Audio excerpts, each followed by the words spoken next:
दोस्तों ज्योतिष विज्ञान में दीवानगी, जिद और पागलपन को कैसे देखें? दोस्तों ये बहुत ही आसान तरीका है।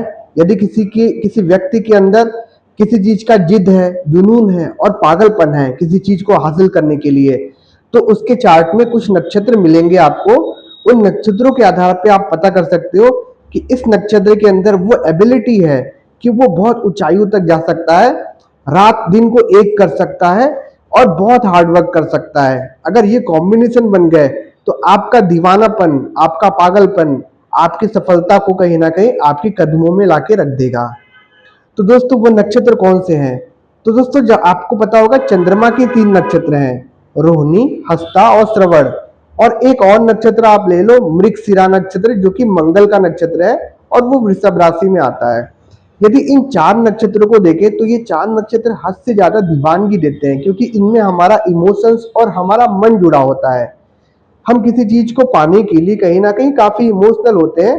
काफी आप समझ लो कि जो मृगशिरा नक्षत्र होता है उसके जो डीटीएस सोम है, और इसका स्टोरी भी आपको पता होगा। ये हिरण के कस्तूरी के समान होता है। एक हिरण अपने कस्तूरी के पीछे भाग रहा है, तो इसमें भी कहीं ना कहीं वो पागलपन और दीवानापन होता है। तो यदि इन 4 नक्षत्रों का संबंध किसी भी उग्र नक्षत्र के साथ एस्ट्रोलॉजी के अकॉर्डिंग किसी के हॉरोस्कोप में बन जाता है, तो आप देखोगे कि वह दीवाना और पागलपन का जो कॉम्बिनेशन है वो अब जिद में कन्वर्ट हो गया है, क्योंकि उग्र नक्षत्र काफी जिद्दी नक्षत्र होते हैं। तो फॉर एग्जाम्पल जिद्दी नक्षत्र कौन कौन से हैं? अब जिद्दी नक्षत्र या उग्र नक्षत्रों को देखें तो पहला नक्षत्र है मघा, दूसरा भरणी, तीसरा पूर्वा फाल्गुनी, चौथा पूर्वाषाढ़ा और पांचवा पूर्व भाद्रपदा।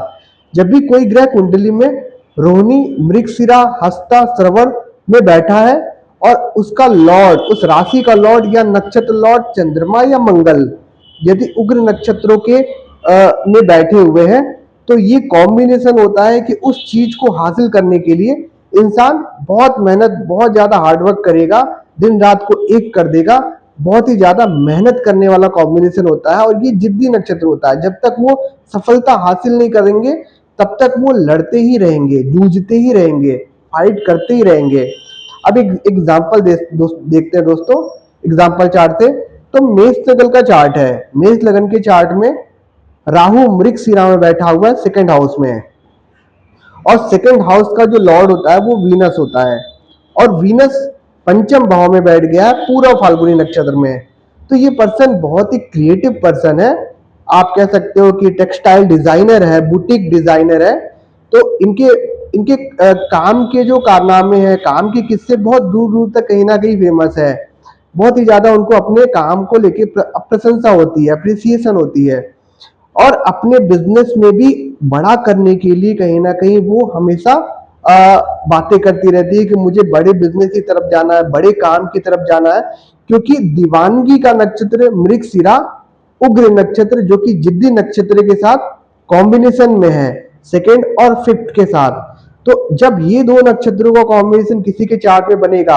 अब दूसरा एग्जांपल देखते हैं दोस्तों कि किसी के चार्ट में कर्क लगन के चार्ट में चंद्रमा 11th हाउस में बैठा है रोहिणी नक्षत्र का, उसका लॉर्ड वीनस बनता है। और वीनस अगर 5th हाउस में पूर्व फाल्गुनी में नक्षत्र में आ जाता है तो ये रिच बनने का कॉम्बिनेशन हो जाएगा, क्योंकि अपने अर्निंग को लेके, अपने कमाई को लेके, अपने रिसोर्सेज को लेके वो बहुत मेहनत करने वाला है।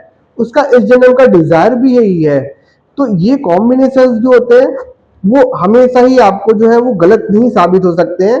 आपके चार्ट में अगर आप जिद्दी हो, आप जुनूनी हो, कहीं ना कहीं आपके अंदर पागलपन है, आप रात को सोते नहीं हो और आप जो है वो कई कई घंटों तक काम कर सकते हो बिना थके, तो आपके नक्षत्र में जरूर, इन नक्षत्रों में ग्रह जरूर मिलेंगे आपको।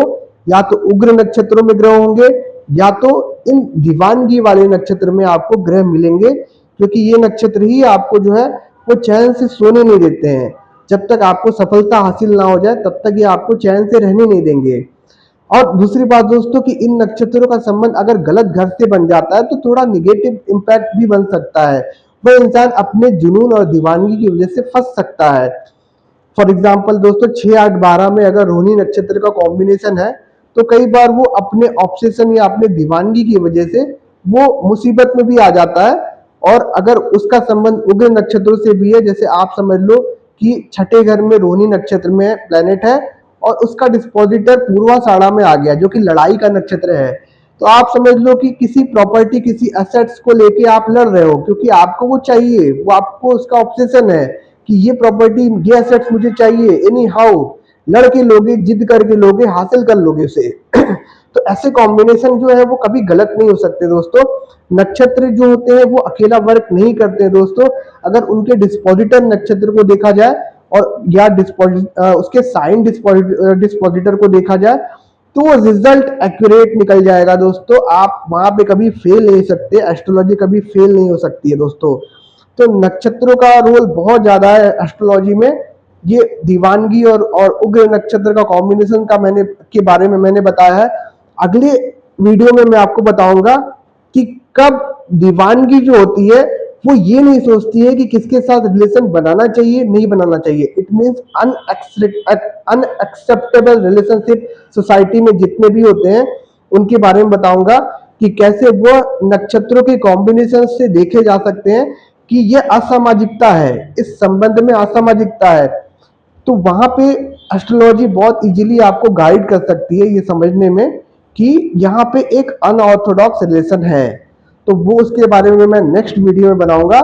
आप मेरे चैनल को जरूर सब्सक्राइब करें अगर आप ज्योतिष में इंटरेस्टेड हो, ज्योतिष सीखना चाहते हो और नक्षत्रों के बारे में और ज्यादा डीप जानना चाहते हो, तो मेरे साथ जुड़े रहिए दोस्तों। मैं ऐसे ही इंटरेस्टिंग वीडियो आपके सामने लाता रहूंगा और मेरे चैनल को सब्सक्राइब जरूर करिएगा और मिलते हैं नेक्स्ट वीडियो में।